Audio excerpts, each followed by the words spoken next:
Welcome to the Natural History Cupboard. Come on in.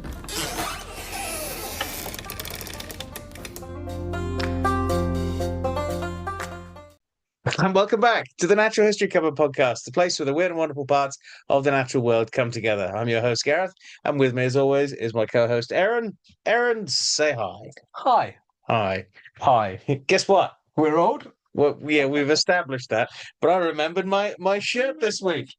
It's I made specific steps to go, right, okay, keys, microphones, shirt. Yep, definitely wearing that. Cool. Yep.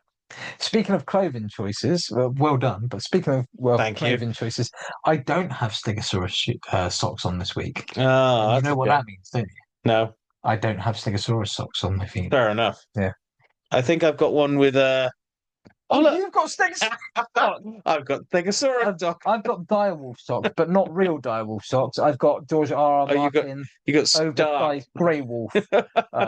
So no, colossal ones then. colossal. Yeah. Colossal Biosciences grey wolves. So what have you been up to this week then? I have had a relatively wild week. We just wanted to do like final mow of the lawn before we so that we can do some work on it over the winter. But it will now pretty much be left Yeah. to grow and left for the wild again until summer next year. But whilst I was doing it, obviously because I leave it long to go around and check for things first. Yeah. Make sure everyone's safe. And I found a couple of common frogs. Oh, nice. Only little ones, but they're really nice. And then I've had a bit of a spidery week too. I had a house spider. I can't remember the proper name now. It's not the cellar spider that eats them. It's the other. It's the bigger, browner one that gets eaten by cellar spiders. Ertigena. Yeah, I don't know. It used to be Tegenaria domestica. Common name though. House spider. Oh, it is just house spider. Yeah. Well, I feel silly now. I had one of those run across the room at work, so I grabbed it and then I told everybody I was going to put it in a now abandoned corner where my last spider used to live. So I did. I got in trouble.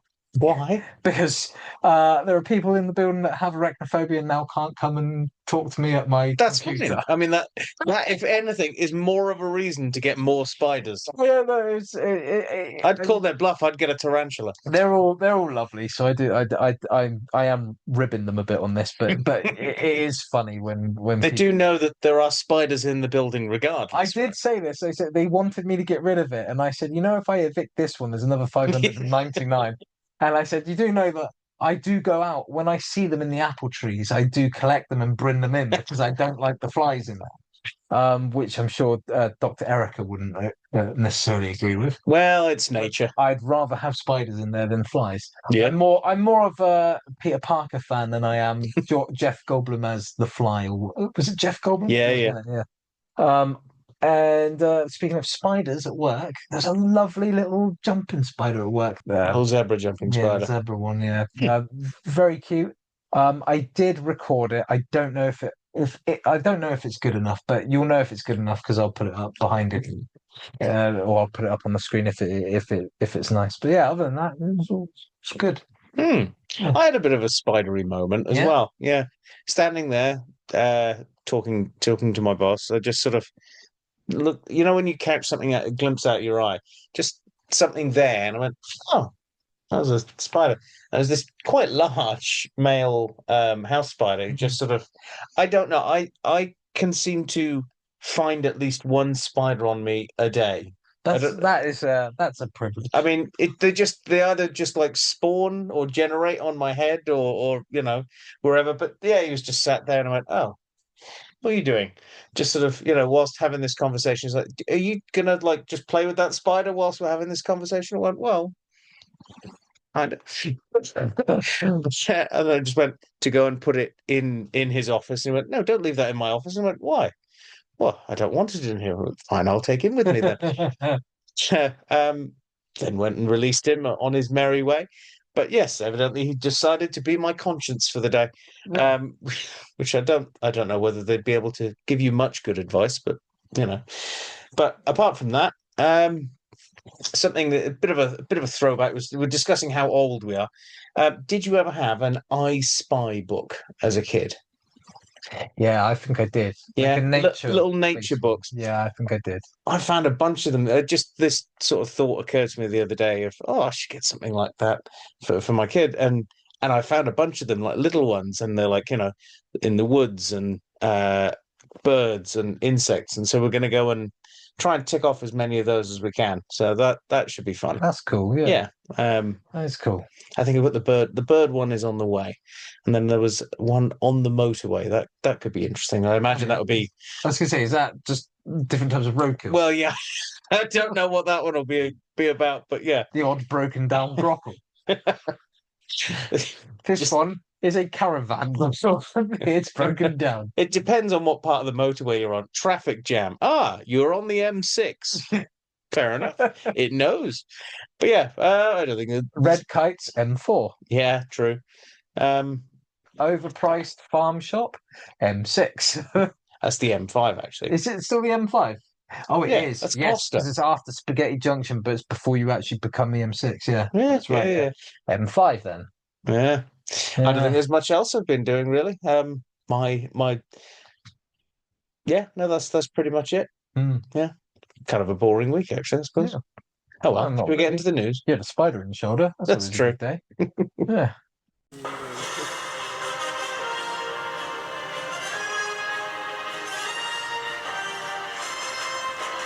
It's the news! Right, well, we're into the news for this week. I'm going to start things off with some good news, some bad news, but I'll end on a good note. How's that? Okay. Probably good because I think I've got two bits of bad news. Oh, so my first bit of news comes from the Smithsonian Magazine, and it's a 2025 study that has shown that even though the kakapo, which has recovered quite well and continuing to recover from its population decrease, it would appear that its parasites haven't done so well. So it has had a near 81.3% pre-1990 parasite taxa absent in contemporary populations. That basically a huge amount of its endoparasites have disappeared. They're the ones that live on the inside. So it's a phenomenon known as parasite co-extinction, using ancient DNA and microscopic analysis of kakapo feces spanning over 800 years. I bet that was fun. I've got some 800-year-old kakapo kaka. Researchers discovered that the kakapo's declining numbers led to a significant drop in its parasite richness, possibly due to failed host-to-host transmission. If there's not as many of them around, you can't pass those parasites on. And intervention in conservation practices as well. This research highlights the potential for parasite extinction alongside that of hosts and raises questions about the ecological role parasites play in host health. So, yeah, it may not always seem the best thing, parasites, but to an extent, if they're part of the ecosystem, They might be serving a purpose. yeah, we just may not know it yet. Yeah. So my first article comes to us from BBC News. It's actually one that was sent to us from Jen Greenhall, one of our Patreon supporters. And the headline is, "All of Estuary's newborn seal pups found dead." So Wow, that's some good news. Yeah. Kick it off with a bang. An entire crash of common seal in the pups, at least in the Tees estuary, have unfortunately lost their lives as a result of mouth rot, which is a really nasty disease. Now the Tara Seal research team, which heads up the Tees Estuary seal study, had been monitoring no less than 21 seal pups as they suckled and developed. And the hive of activity had been a cause for celebration for the region until they discovered that they'd all died, basically, before reaching the age of 2 months. And the cause and the ongoing issue are being investigated. Well, just to keep the bad news a-rolling, this is from Protect the Wild. The UK government has refused to ban bottom trawling in the marine protected areas. proving yet again that our governments just do not care a jot. Allowing one of allowing one of the world's most destructive fishing practices to continue tearing up seabeds, killing marine life, and releasing carbon. With the statement at the end, which I think is quite true, protected means nothing if our oceans are still left open to this destruction. It's essentially where the net is trawled along the bottom and obliterating everything in its path. And it's usually to collect one or two species. The amount of bycatch and devastation that these nets cause is horrendous. They are, they're just the worst. But this, unfortunately, we're never going to have a party that isn't Labour or Conservatives. Well, actually, let's hope we're in danger of getting reformed or even worse. But my point is, whether Labour or Conservative, they are almost swore. They are criminals when it comes to the environment, and protection doesn't mean anything in the UK for wildlife. And people think that it's going to that life in the UK is going to be better under Farage. It's not. We don't have the privilege or the comfort, the luxury of having any good political parties to vote for, much like our friends in America. Really. Yeah, definitely. Yeah. Anyway, my second news article again comes to us from the BBC. I just read the highlight. Dead swan was not strangled. Post-mortem reveals. There is a reason why I bring this one up, but yes, in the ongoing far-right recycling of anti-immigrant nonsense, a dead swan reported to the police at the balancing ponds in St. Bridge, Gloucester, has been investigated. Rumours spread of strangulation. But in the ongoing investigation, police have ruled out any malicious cause whatsoever. On a similar note, no one is eating swans elsewhere in the country. This and the old dog-eating crap is propaganda aimed at dehumanizing migrants and swelling the hate against them. So if you come across this lie or others like it, just set the record straight. Well, I know of one group of people who seem to eat swans and just seem to get complete and utter immunity from the law. And they seem to get paid to do it, if anything. I mean, they haven't done it in a while, but, they seem to think that they own the damn things. The royals. Royal family. Exactly. Yeah. The royal family. Yeah. You looked at me like with utter terror then. What have I not, what did I not know? But then you kind of, you dropped the kind of hint. Like, he's doing for them, My final headline is from the Ruder Holiday Park Facebook account, Ruder is it's a holiday park down in Croyd, but it's really exciting news because their rangers have been teaming up with the Devon Fly Group. Now, for the past couple of years, they've been looking for the lost shore fly. Oh yeah, Lipsy consanguina. And this summer, the group finally found it, making it the first British record in 76 years. Now, this species enjoys damp, sandy environment and was discovered around the stream running across Croyd Beach, a unique habitat and a perfect place to call home. Even more incredible, while sweeping nets along the shoreline during the beach survey, the group also discovered a species completely new to the UK, the shore fly known as Phaedra schultzii. So they've come up with two fly species on a relatively small beach. Yeah. That's pretty cool. That is pretty cool. Continuing the cool news now. BBC News again. Snake species thriving after slithering into heath.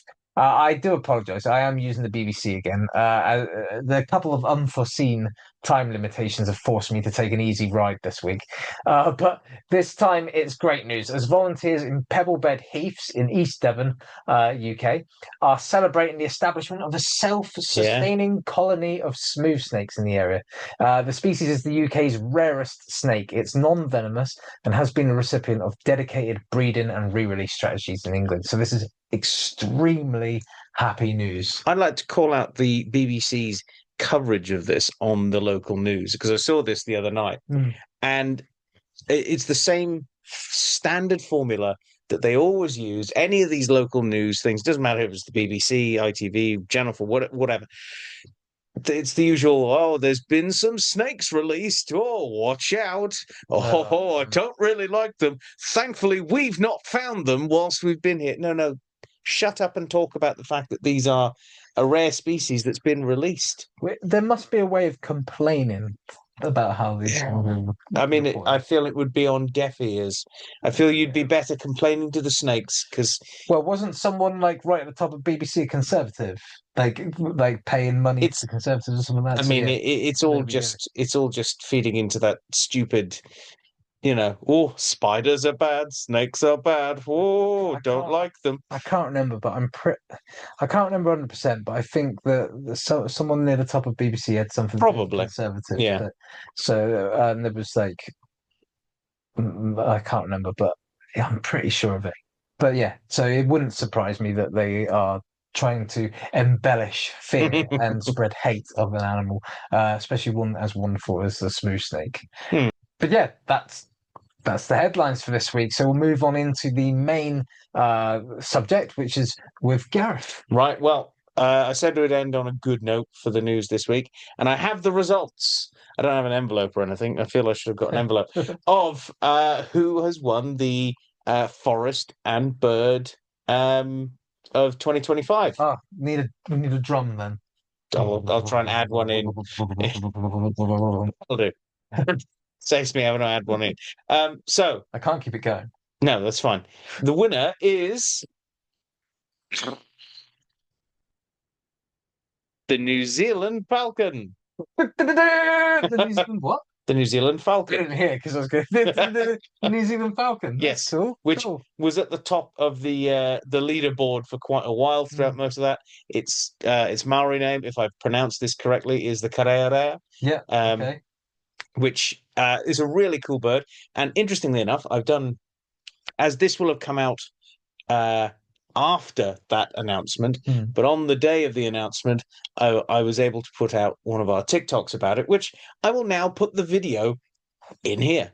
Well, the votes are in, and after a long and arduous competition, the winner of the 2025 Forest and Bird has been announced, and it is the New Zealand Falcon that has taken the winning spot. It has beaten out other birds such as the kakapo and the kea to be crowned this year's Bird of the Year. Now, here's a couple of facts about this fascinating falcon. The New Zealand falcon, or Karearea, is an endemic raptor to New Zealand. It's one of the few forest falcons found globally, and these birds are known for their spectacular flights and can reach speeds of up to 200 kilometers an hour whilst hunting. Their diet is extremely adaptable. They are carnivores, obviously, with a diet that includes insects, small mammals, birds, and they'll even take rabbits, which are introduced. Their powerful bite that these birds possess is attributed to their laterally compressed bill, potentially an adaptation for taking on native birds such as kakas and kakariki parrots, which also possess strong bites, allowing them to deal a fatal blow quickly.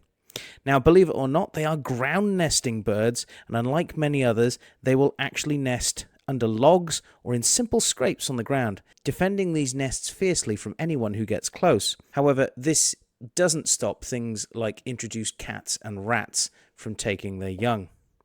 And this leads to their conservation status. This bird is a vulnerable species facing significant threats from introduced predators such as stoats, cats, and hedgehogs, which prey on their eggs and the chicks.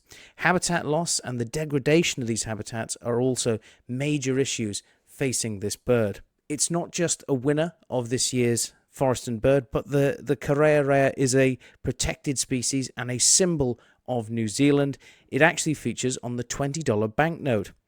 Just another reason why this bird deserves to win Forest and Bird 2025's Bird of the Year. So there you go. That's the Karearea, and a really cool bird and a definite, worthy recipient. It beat out the kakapo and the kea as the top two. I was really hoping the kakapo would take it. That was the top three, was it? Yeah. Did you end up voting in the end? I did. I think I voted for the kakapo. Good. Yeah, I mean, I think I voted for the kakapo. I voted for the kakapo as well. My allegiance to the Kakapo, I think, always will betray me. I was going to vote for the Weka, but I mean, come on, let's face it, it wasn't even on the leaderboard. So yeah. I didn't vote in the Lego one. I Well, there's still only plenty of voted. time on that one. Okay, cool. I only Yeah. voted in the Kakapo. Wow. Yeah. Well, there you go. I think that was a nice, fun thing to end on there. Yeah. Yeah. Yeah, that made up for the other Depressing horror. news Yeah. and what's depressing to come. So, without any further ado, let's head into Aaron's creature feature. Let's do it. It's the creature feature. Right, well, we're into this week's creature feature. Aaron, what are we looking at?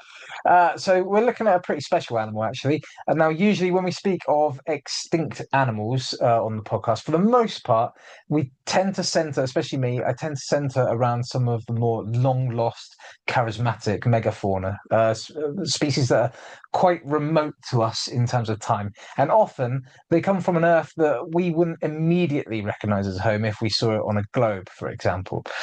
These are species that were wiped out by climate change, specialist lifestyles that they took too far, catastrophic natural disasters, and of course, in the case of the Cretaceous species, cosmic rocky fate. But every so often, we shoulder the burden of telling the story of a species who didn't experience the global Armageddon. So animals like your dodo and thylacine, animals like Drew's passenger pigeon that you brought up to me off mic there, and you reminded me actually that I did that woodpecker species too. So there's several species we have done, but it's not often, and especially not for me. So these are species who didn't vacate their niche naturally as new competitors arose, but instead were evicted from said niche by the violent hand of mankind. Now, this is the case for the western black rhinoceros, a species lost entirely unnecessary. Now, as I'm sure that everyone will agree, actually, by the time we get to the end of this.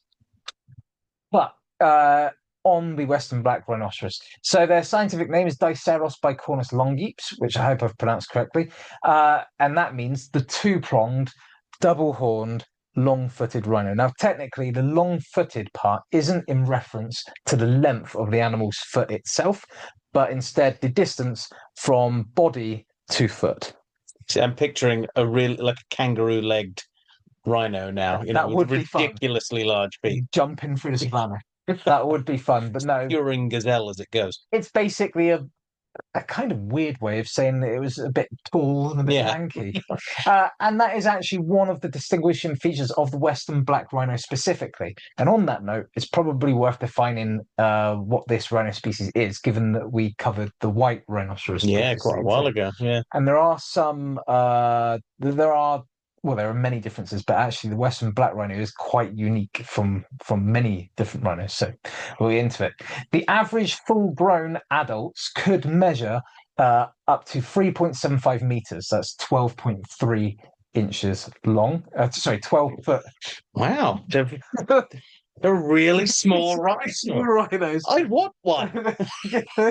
House rhinos. Pygmy rhinos that we can have in our houses. That was 12 foot 3 inches long. And 1.8 meters, so 5 foot 9 inches tall at the shoulder, and weigh up to 1,400 kilograms or 3,090 pounds. But there were larger male specimens that could exceed this. Now, the white rhino, on the other hand, is comparatively larger at 4 meters long, 6 foot 10 inches shoulder height, and 2,300 kilograms. So that's 5,070 pounds in weight. So they are notably bigger. The western black rhino, like many, but not all other rhinoceros species, had two facial horns, hence the names Diceros and bicornus, which both reference. It's not that one of the horns was double pronged. It's like gorilla. Yeah. It's referencing it. It's just being a bit awkward about it by having it in two different languages. Now, the first horn measured up to 1.4 meters, so that's 4 foot 6 inches for you guys across the pond, and is shorter than the white rhinos, generally speaking. Whilst the second horn behind it saw lengths of 55 centimeters, that's 21.7 inches, and that's actually longer than the white rhino's rear horn. Now Interesting. I always picture the horn of a black rhino a lot longer than a white rhino's one No, well, the white because it's a rhino's lot first one. thinner and pointier looking, whereas the white rhino's just looks like a big chunky sort of thing. There's also a slightly different shape to them, Yeah, which might also, in the more same cone way shape. that the Roman pillars and the Greek pillars give off a slightly different optical illusion Mm. because of the different shape. That might be related. But yeah, so white rhinos generally have a longer front horn. Black rhinos generally, or the Western black rhino generally has a longer second horn compared to the other species. Those. So anyway, any of you listening right now who are kids, I mean, adults can do this too, but this is a fun thing for kids to do. I want you to do something now. I want you to stroke your fingernails or run your fingers through your hair and think about what they feel like for a moment. That's very cheap, like. I've hung around them too long. So rhino horn may not be as soft or smooth as our hair and our nails might be, but it is made of exactly the same stuff. It's not bone, it is not antler, it is not ivory. It is basically as special or as mundane as you think your toenails are. The material I've got itself, very special toenails. I have one particularly special toenail, the dragon claw, but that's a story for another time. Um, anyway, this material is called keratin. It's a protein. And in the case of rhino horn, it grows in fibrous layers of specialized skin cells with no central core or structural support to it whatsoever. Instead, that horn is supported and strengthened by deposits of minerals like calcium, which actually is found in the bones, obviously, and melanin, which is a color dictating pigment that you can find in your skin. Sadly, this very part of the body, a part of the body that, as I say, is as special or mundane as your toenails, is the very reason why we don't have these wonderful animals on our planet anymore. Yeah. But more on that in a bit. Now, it may come as a surprise to some people, but there's little to no difference in the skin color between a black rhino and a white rhino. They are both grey. And or different shades of grey depending on if they've been wallowing or rolling around in the mud. 50 Shades of Rhino Grey. Yeah. Now, the white in the white rhino's name probably refers to the Afrikaans word wid, which actually means wide. This is a descriptor of their lips, as opposed to anything else, being wide with a squarish mouth, basically to aid in their grazing habits when feeding. There's the old name for white rhino is the square-lipped rhino. Yes, that's right. Yeah. I've seen that. Yeah. Now, wid was corrupted by English speakers, as is often the case, to become white. And then our black rhinos were named black solely as a means to distinguish them from their cousins. So, if white rhinos have wide, squarish lips, don't black rhinos? No. Have you ever been close to a black rhino? I've never been close to a black rhino. No, just white rhino. You were rubbing my nose in it the other day that you got scratched a white rhino and a black rhino, and I'd only not a black rhino. I've scratched a white rhino and I've scratched a one-horn rhino. Indian one. Well, there you go. See, no, I've only been able to give scratches to a white rhino. How pedestrian. Well, black rhinos, they actually have a pointed, almost triangular shaped kind of lips, which are very almost finger-like. It's prehensile, yeah. Yeah. It's because black rhinos are a browser. Yeah. And white rhinos are a grazer. Very well done. Yeah, we entered spoiler territory. Oh, sorry. I knew that would happen. It betrays the different feeding strategies.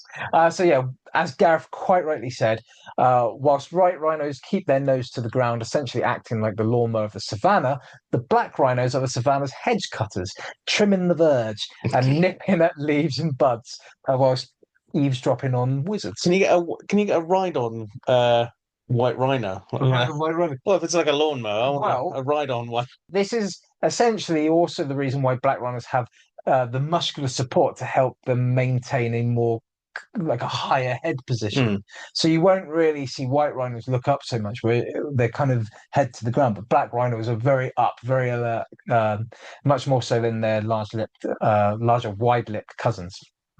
Other differences include black rhinos having shorter, narrower foreheads, smaller ears, and a deeper arch to their spine in the lumbar region. But there are, as I mentioned previously, some features unique to white Western black rhinos, even among their own black rhino kin, such as, for a start, the fact that the base of the horn is actually more square shaped. And that's one that might be what we were saying earlier, how like when we look at rhino horns, why they might look slightly different.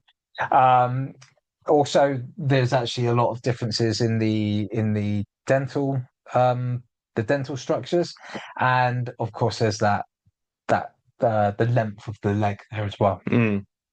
So, what happened?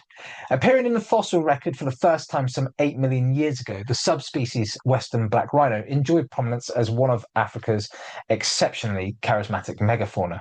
It had once roamed Angola, Botswana, Cameroon, where it was last sighted in 2006, Chad, where they were first discovered actually, Eswatini, Ethiopia, Kenya, Malawi, Mozambique, Namibia, Rwanda, Tanzania, Zambia, and of course South Africa and Zimbabwe, where their populations were greatest. There's no mention of, despite the documentary feature with the battle, there's no actual mention of Wakanda. Strange. Yeah. During periods of the 19th and 20th centuries, the black rhino species, including the Western subspecies, may have actually been the most numerous of all rhino species worldwide. They numbered somewhere in the region of 800,000 to 900,000 individuals. That's quite a lot of rhino. Yes. Remember that number, okay? But Western black rhinos were persecuted in the most extreme sense of the word, with the turn of the 19th to the 20th centuries being particularly bloody for them. Early efforts to conserve the species resulted in a population increase as we entered into the 30s, but as Americans are about to find out with grey wolves, when those efforts took rest on their laurels, and they declined to have the potency they started out with, those rhino numbers quickly depleted once more. The 50s saw rhino struggles exasperated further at the insistence of Mao, who supported Chinese traditional medicine and that market's use of rhino horn. Why? Do you know what about rhino horn in the medicine market? I mean, other than it's supposed, well, according to this was not Mao, but it was the Vietnamese president or prime minister or something like that, said it cured his cancer, and then everyone went mad for it. So I'm assuming it's got some magical healing properties. So the actual reason is because of Mao's disdain for Western influence in China. Of course. Yeah. His encouragement of the modernized traditional medicine market that we now have in places around the world, and obviously the snake oil salesmen that sell these products, pushed the value of rhino horn to a whopping US dollar value of $50,000 per 1 kilogram. I mean, that was probably one of the least egregious things that Mao did, but that's still pretty bloody bad. I will say that doing this creature feature didn't just take me on a very dark kind of historical path. You learn about Mao, and I ended up learning a lot about Mao that I didn't want to know, and a lot about like the Chinese Communist Party's history and Britain and how they encouraged it a little bit. I mean, put it this way: if there's some sort of great, conflict that's been bubbling under the surface for decades and decades, we've probably started it. It was, this has been an incredibly dark. There were a couple moments. So I said to Atta, my partner, that this creature feature has been both educational and not so fun.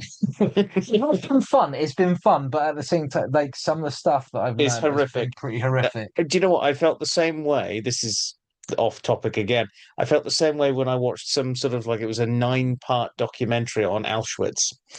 It was incredibly dark, but the documentary was also incredibly interesting, and one that you couldn't sort of stop. You wanted to watch the next one, and you'd go, I learned an awful lot. Oh God, I learned an awful lot. Yeah, history's interesting, but it's full of some pretty dark stuff. Horrendously dark stuff. Yeah, like the animal side of it and the human side of it. But that I've learned has been eye-opening. Now, just so you know, that 50,000 US dollar value per kilogram, as the black rhino got rarer, that went up, which probably Yeah, predictable. well, I mean, yeah. Unfortunately, this practice still takes place today, which I'll come back to in a moment. But anyway, moving on through history. In the 80s, records show that only a few hundred survived, but poaching continued to dog them, even in their final strongholds. This was bang smack in the middle of a period of time where all, not just Western black rhinos, but all black rhinos were suffering a 96% population loss at the hands of mostly poachers and farmers.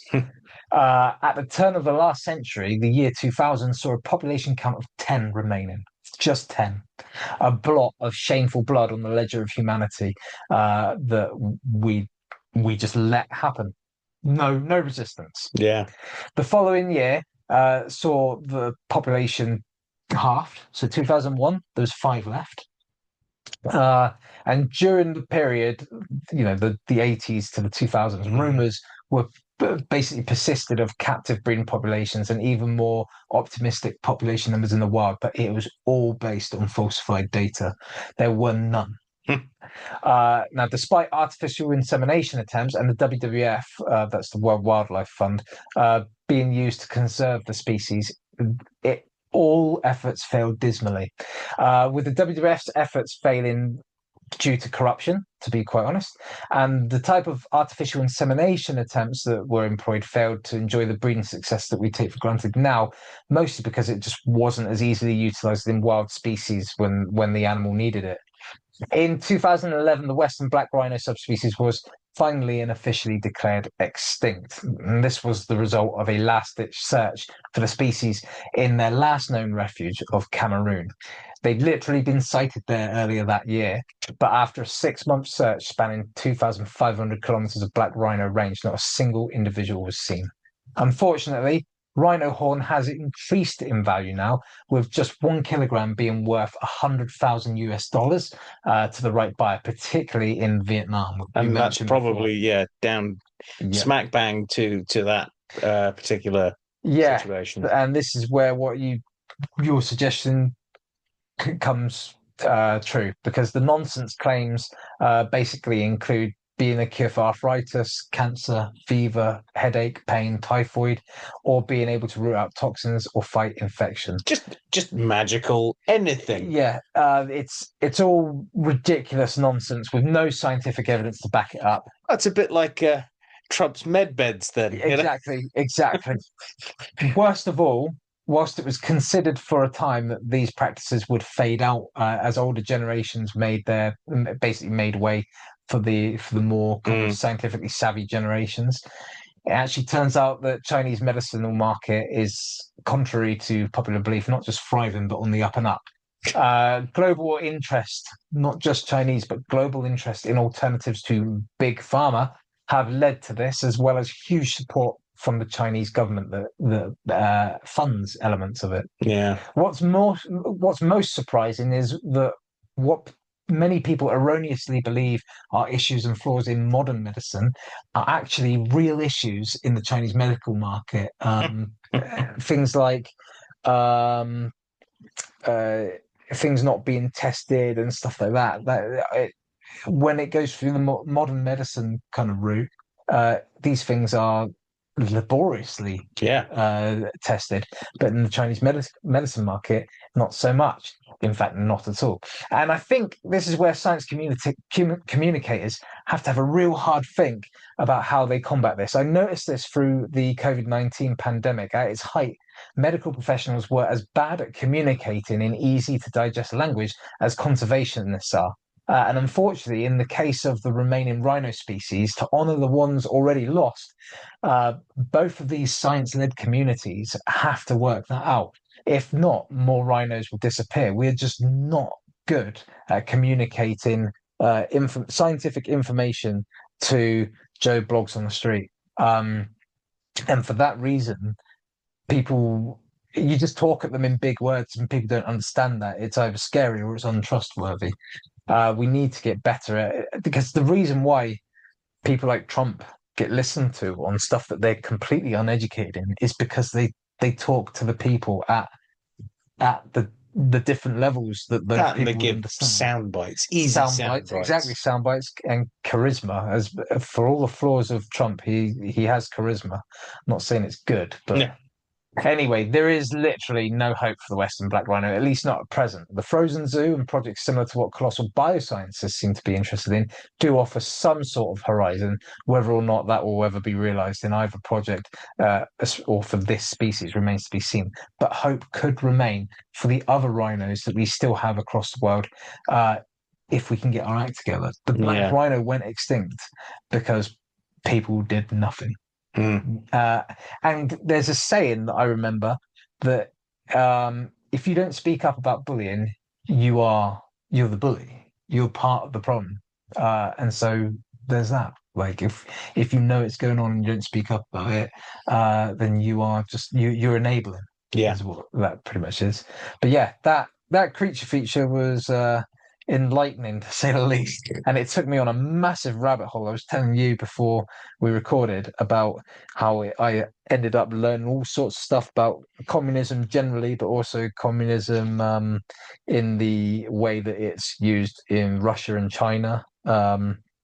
I learned about Mao. I knew bits about Mao already, but I learned more about him. I learned more about like the animal side of things, like the Chinese medicine market, but also the human element and how badly humans have been treated throughout the history of these things going on and stuff. Because it was all related, almost as if oppression doesn't know species. Well, yeah. Yeah. Indeed. Bit of a bum note to end the creature feature on. Let's try and pick things up into the emails then. Bing! You've got mail. Ooh, it's an email. Okay, well, we're into this week's emails. Well, we're going to try and keep it happy and everything. We've got a depressing episode. So we're going to start things off with last week's question, which was, what is your favorite pollinator? We had some good answers. Do you want to start things off, Aaron? Yeah, sure. So our first one comes to us from Christopher Ackerson, who says the Cheerios honeybee. We should all be happy, be healthy. See, we don't get Cheerios in this country, do we? I do. I've got some in my cupboard. Hang on, yeah, we do. But Cheerios there's no bee on it though, as far as I'm aware. There was. Was there? Yeah, I don't think there is now, but there was. I think now it's like a rainbow, maybe. Yeah. Well, there you go. Remember. Fair enough. So I've got Maria Malco. I've got to go with the humble bumblebee, which I think humble bumblebee. Try saying that a couple of times fast. Any of the bombus species, yes, I think, yeah. So fuzzy and clumsy and generally gentle, or at least not aggressive / defensive. Yeah, I like it. I like a bumblebee. They're quite a fun species. Do you like the bumblebee in the classic beetle form or in the Camaro form? Oh dear. Anyway, moving on. Kelsey Watts writes into us, says, I've been known to be quite a pollinator in my younger years. Alas, those days are behind me, so I'll say the bumblebee. Though the relationship has been strained over the years, I'm actually really fond of them. I want to ask what? No. We'll move on. We'll move on. No. So closing us out, we've got Jen Babs. I agree with Maria. The bumblebee. However, I do like a hoverfly. I do like a hoverfly as well. They're bright and sassy, and I kind of feel like when they hover, you can have a chat with them. Yeah, I suppose when they sort of sit in front of your face.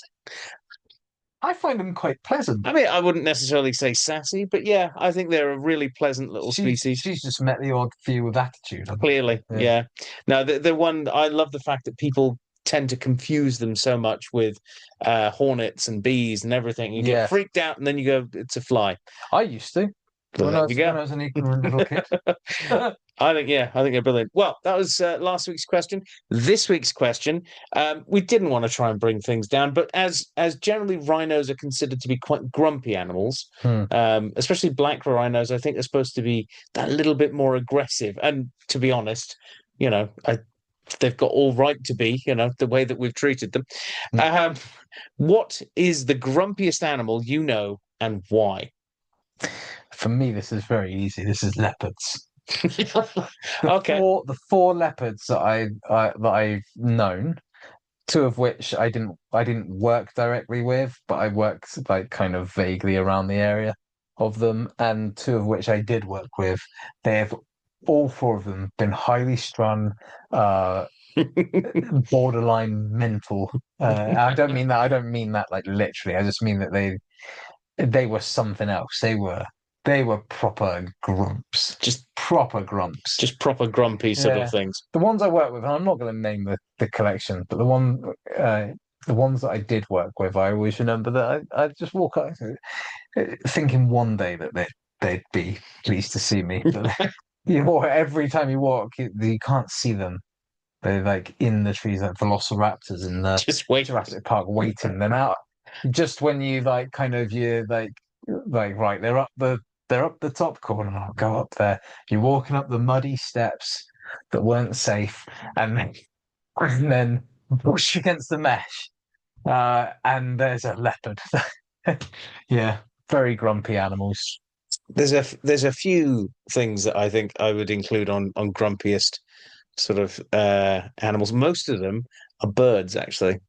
There's Yeah. quite a few. I think birds have got the ability to give off that grumpy energy, Oh, like a cat, King. like a cat can give off grumpy King energy. was grumpy.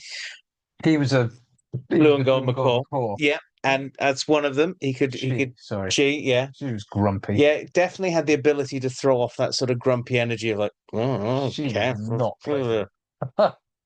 That was one I was going to include. The next I would say would be some species of herons and storks. They can be very much, wow, you get away from me. Give me the food. Come on. Just, no, you put the food too close to me. Go away. Gah. Don't like you. Gah. I won't name the collection for a variety of reasons, but I did work with I didn't work with them so much, but I did have to cover them one day. Blue crown cranes, Yeah. and the boss had named the male Hitler. I found out the hard way why, because he did peck the crap out of me.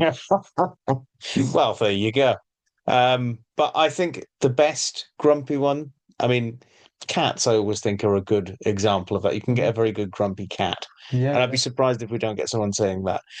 But I think one of the best ones is tortoises because they don't care. oh yeah, They don't care. If yeah. they are grumpy, they go through you. I mean, all tortoises go through you. They don't go round you. They're not going to. You're in their way. And I think the bigger some tortoises are, the grumpier that they can be, Yeah, which I think is why they are brilliant because they don't care. they are loaded. People don't give them enough credit. They are loaded with charisma. Oh, they've got attitude coming out the wazoo.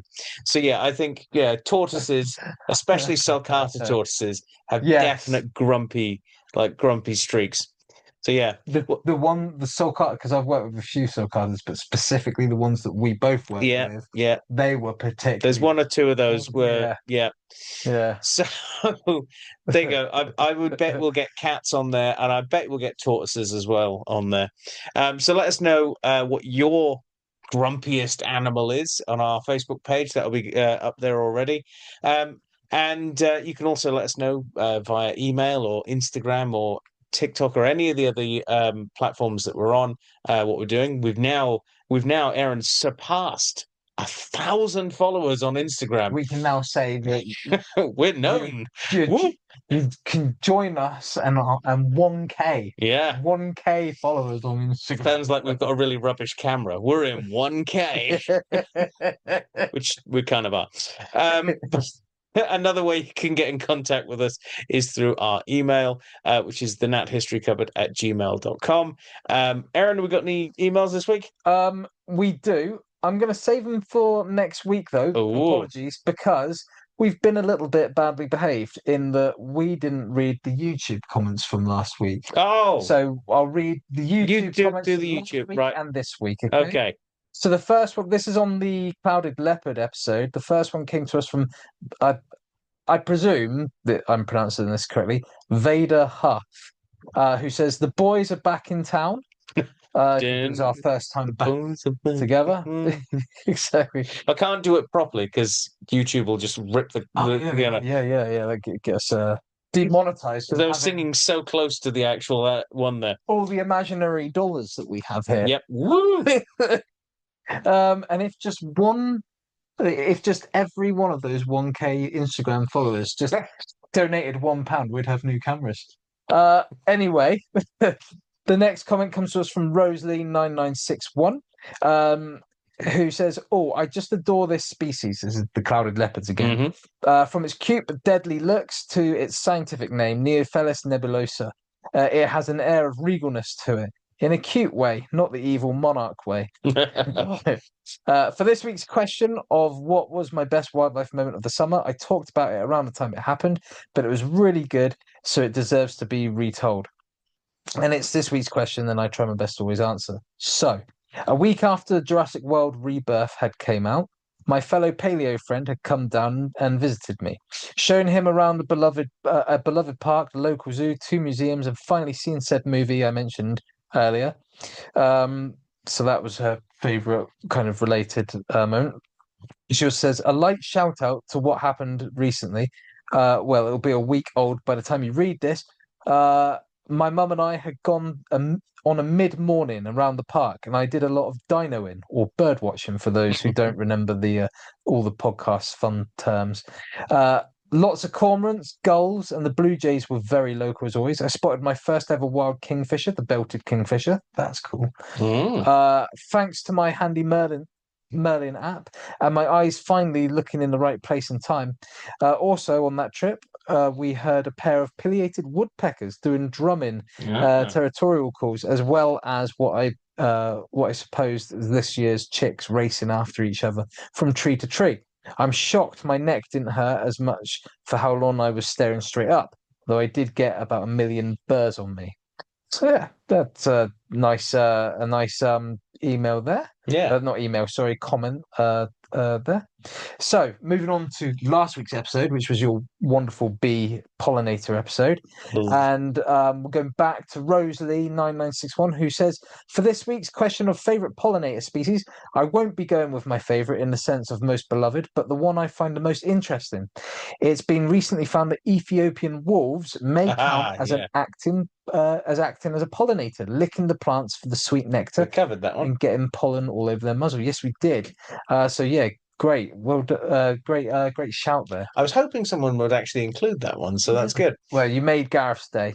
Well, actually, and mine, because I like the fact that Ethiopian was got shout out. And Kelsey Watts Music gave us 2 comments on our YouTube saying the eels that he saw. Sorry, because I mentioned the story about how me and him used to catch eels. He said the eels were in a place that we'd named Bamboo Jungle and Leopard's Gorge. Good times. Jumping off the tall tree into the bamboo cushion below. I remember this. We pushed a load of bamboo down. It was almost like naturally interweaved. We pushed it down. We used to climb up this really tall tree and then jump off of it and just land like back first into all this bamboo. Of course. Great fun. His second comment says, "I was doing a tree removal, and as I got to the top of the Macrocarpa, which Gareth is kindly pointing out was the what's that? Monterey cypress, which we are familiar with because it is in one of the workplaces that we worked at. Anyway, he says there was a massive bee nest. I accidentally gave it a knock. Oh dear! I can tell." I can tell you I set the record for fastest descent any tree surgeon has ever made. Well, actually, fast. No. I'd like to point out, that's not the fastest tree descent that any tree surgeon has ever made, because, well, I'm sure at some point someone's fallen out of a tree. That's fast. Fair enough. Fastest safe. Terminal velocity. Yeah. Fastest, Guinness Book of Records for fastest safe or semi-safe exit from a tree goes to Kelsey Watts for that one. So yeah, that's our YouTube comments for last week and this week. Sorry that I completely forgot to check. Good. To be honest. So and then obviously there's then the rollover apology to the people who have been kind enough to email us in, because I will do those next week. Fair enough. Well, that is obviously one way you can get in contact with us. But you can also get in contact with us by becoming one of our wonderful Patreons, which we're going to tell you about now. Every week, we like to give a little love back by shouting out the names of our wonderful Patreon supporters. That's right. These are the cupboard dwellers who are kind enough to support us through a monetary contribution, for which we are eternally grateful and grateful beyond words. And those people are, of course, Fogtober, Jen Greenhall, Connie P, Chelsea McKee, Nick to Nick, Owen Cox. and Matt Geddy. Guys, your financial contributions are actively helping us out here in the Natural History Cupboard in a myriad of ways, including developing our new studio, planning excursions and being able to go out and film on location, considering technical upgrades, and actually making the jump from a solely audio-based podcast to the now growing YouTube channel. And we really can't thank you enough for that. Now, we appreciate all of our cupboard dwellers and the support you offer us through listening, liking, sharing, and subscribing. But if you feel we've earned it and you're considering joining our Patreon, there are two options through which you can do so. That's the Nature Nerds and the Animal Ambassador tiers, which you can find on the Patreon website or links through our social media as well. And each one having different benefits for you to enjoy. And now back to Gareth and Erin in the studio. So there you go. There's our patrons. A massive thank you to each and every one of you. We can't do this as well as we do without you. I mean, we can do better. I don't know. It's really bad. Oh We dear. can't do this without you. Yeah. Is what Gareth is trying to say. Yes, basically. Anyway, on that note, shall we end the episode there? A massive thank you, Erin, to you. No, thank you. Thank you for bringing some comedy to it, because the news and the Depressing criticism comedy. needed a little bit of levity, I feel. Yeah. And a massive thank you to you at home for joining us, and we'll see you next time here in the Natural History Cupboard. Bye. Bye. Right, you've got to really, really bring us all up with the joke. I don't think I can, but here we go. But what do you call what do you get if you cross an elephant and a rhino? Elefino? An elephant. Elefino.